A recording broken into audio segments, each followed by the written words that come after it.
The initial idea was you pay how much you think the food was worth. I think there are a number of reasons why we decided to implement Pay What You Want. At the end, it's the customer who decides the price of the food. So he decides if our food is good. It's very much almost built on the idea of equity rather than equality. That's what stands us apart, I guess.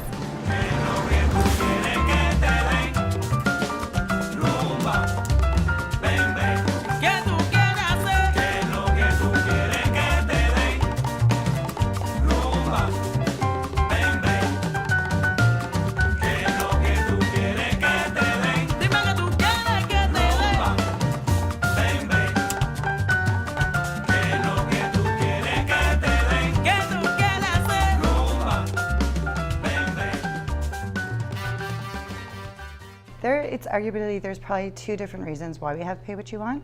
One, we wanted everybody to be able to enjoy the experience, right? So we wanted everybody from university students to people who are just celebrating a night out to be able to experience this.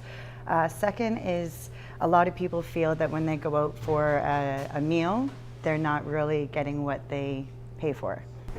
We did have to take very different approaches instigating Pay What You Want. Not so much from the food aspect, because the food aspect is very forgiving. Having to reduce or being able to reduce the amount of meat very much lowered our food costs, so a lot of the controls that we're trying to maintain were easily maintained. Front of house, there was a big point of having a conversation with the guests, introducing the topic, making sure that they're comfortable with it, and just kind of guiding them through such a new process and such a new environment. So we have people who are able to spend a lot of money on a very fine dining experience and are accustomed to paying higher end prices. So it was like a long process to achieve the Pay What You Want. I feel it's a journey of emotion because some people don't like it, some people like it very much. We're trying to provide an experience, and how do you treat people when they come into your home? So the money is completely aside. That's why we don't put dollar amounts on there, because it's not as important as the experience.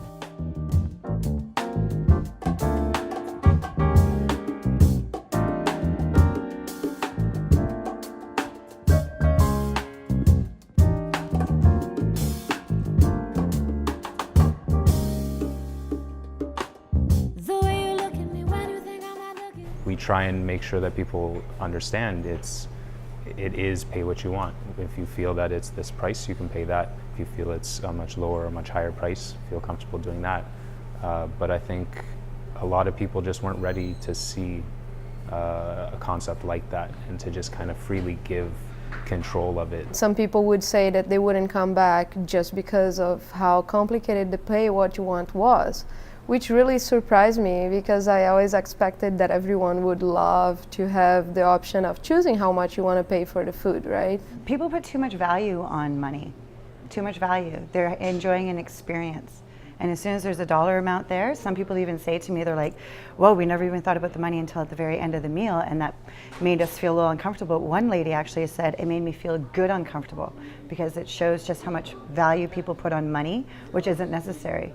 They enjoy all the meal, and some people say at the end that Pay What You Want ruined the meal because they don't know how to react to this. But I think it's part of the experience. There was only one time in the year that I've been here that I felt bad for the gentleman, and that was it. I didn't feel uncomfortable, but he was such a wonderful soul, and he was this older man with his wife just having this meal, and he looked at me, and the look in his eyes, he's like, can you just tell me what to pay? Just tell me. He's like, and his reason was, I have to think every minute of my entire day. I don't want to have to think about this. And the fact that you guys fed me and I didn't have to choose an item, I don't want to have to think about money. Some of our guests do feel uncomfortable, and I appreciate their discomfort, but I never feel uncomfortable because I'm confident in what I'm presenting to them, and I'm confident in how good the service is and how good the food is, that any discomfort they may feel is simply from some premisconception about paying extortionate prices for food. Eu caio de bossa, eu sou quem eu sou. Eu saio da fossa, xingando e na go. Vai você, Vininha. Você que ouve não fala. Você que olha. Lucrative?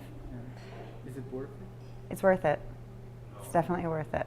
One example is that there was a group of 3 ladies that came in for lunch, had a nice lunch, 5 courses. They felt that it was comfortable paying $45 each, which is, again, completely reasonable. No number is wrong.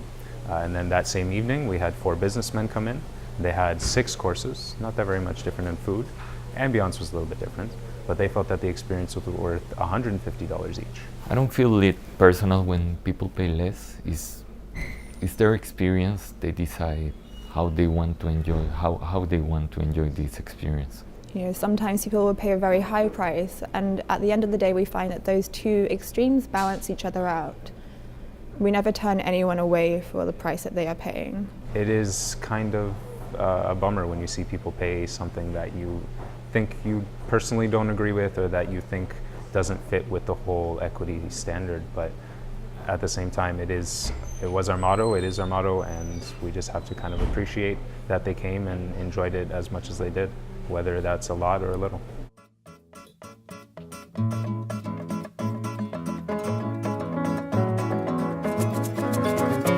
Mulher, você vai gostar.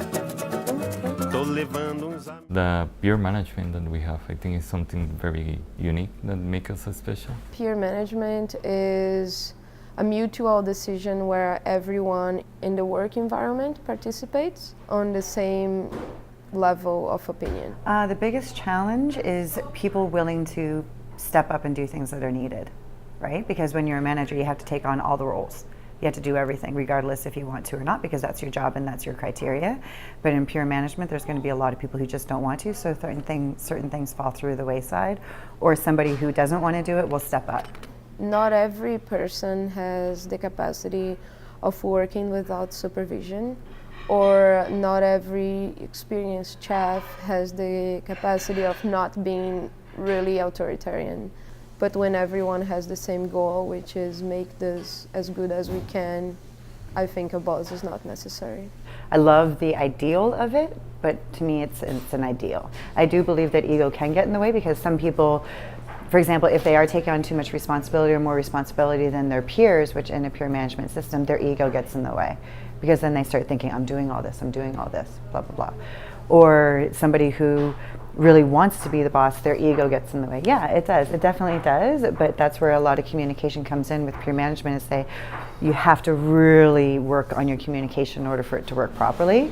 So it's an ongoing process. It's not just going to work just like this. It's constant work. But we're working on it. We're trying.